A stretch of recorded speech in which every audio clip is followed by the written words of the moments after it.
وضو کی 3 قسمیں ہیں۔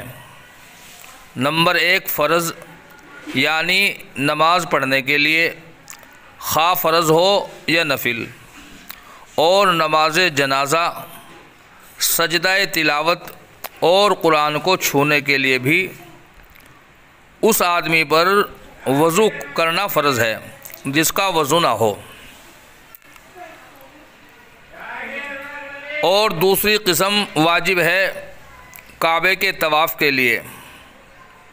بیت اللہ کا طواف نماز کے مانند ہے اور بے وضو آدمی کے لیے نماز پڑھنا ممنوع ہے، لہٰذا طواف کرنا بھی ممنوع ہوگا، اس لیے وضو کرنا واجب ہے۔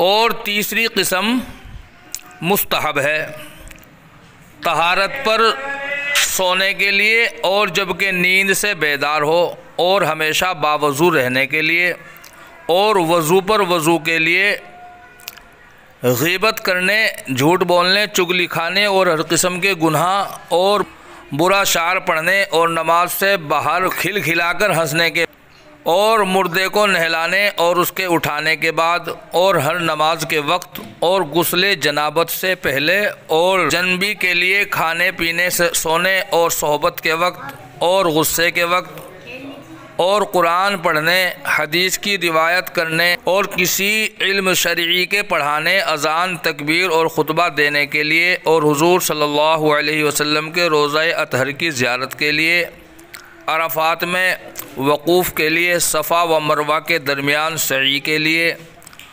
اور مذبوح اونٹ کا گوشت کھانے کے بعد علماء کے اختلاف سے بچنے کے لیے، جیسے کسی شخص نے عورت کو چھویا۔ مصنف رحمۃ اللہ علیہ نے یہاں سے وضو کی تیسری قسم کو بیان فرمایا ہے کہ جو مستحب ہے، اور اس کی چند مثالیں بیان کی ہیں۔ جب کوئی شخص سونے کا ارادہ کرے تو اس وقت وضو کرنا مستحب ہے۔ ثواب اس وقت ہوگا جبکہ حالت وضو میں ہی سو جائے، اور اگر نیند سے قبل وضو ٹوٹ جائے تو پھر مستحب کا ثواب نہ ملے گا۔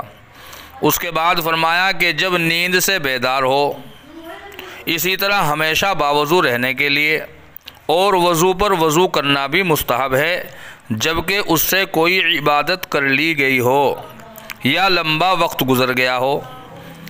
ہر قسم کے گناہ کے بعد بھی وضو کرنا مستحب ہے، اس کا فائدہ یہ ہوگا کہ گناہ دھل جائیں گے اور گناہوں سے توبہ کی توفیق ملے گی۔ میت کو غسل دینے کے بعد اور اس کو اٹھانے کے بعد بھی وضو کرنا مندوب ہے۔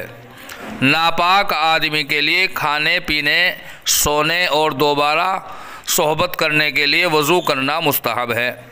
قرآن پڑھنے، حدیث وغیرہ پڑھنے کے لیے بھی وضو کرنا مستحب ہے۔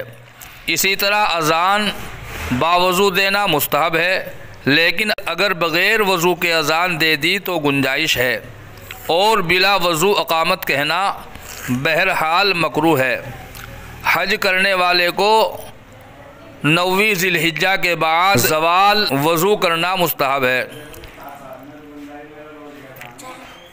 وقوف عرفہ کے لیے اونٹ کا گوشت کھانے سے بھی اگرچہ وضو نہیں ٹوٹتا، مگر امام احمد رحمۃ اللہ علیہ کے اختلاف کی وجہ سے وضو کرنا مستحب ہے۔ امام احمد فرماتے ہیں کہ اونٹ کا گوشت کھانے سے وضو ٹوٹ جاتا ہے، خواہ پکا ہوا گوشت کھائے یا کچا۔ ایسے ہی اگر کوئی شخص وضو کرنے کے بعد اپنی بیوی کو یا کسی قابل شہوت عورت کو ہاتھ لگا لے، یا بیوی شوہر کو چھو لے اور مزی وغیرہ نہ نکلے تو اس سے وضو نہیں ٹوٹے گا۔ یہ حنفیہ کی رائے ہے۔ ائمہ ثلاثہ فرماتے ہیں کہ وضو ٹوٹ جاتا ہے۔ اب ائمہ ثلاثہ کے اختلاف سے بچنے کے لیے نیا وضو کرنا مستحب ہے۔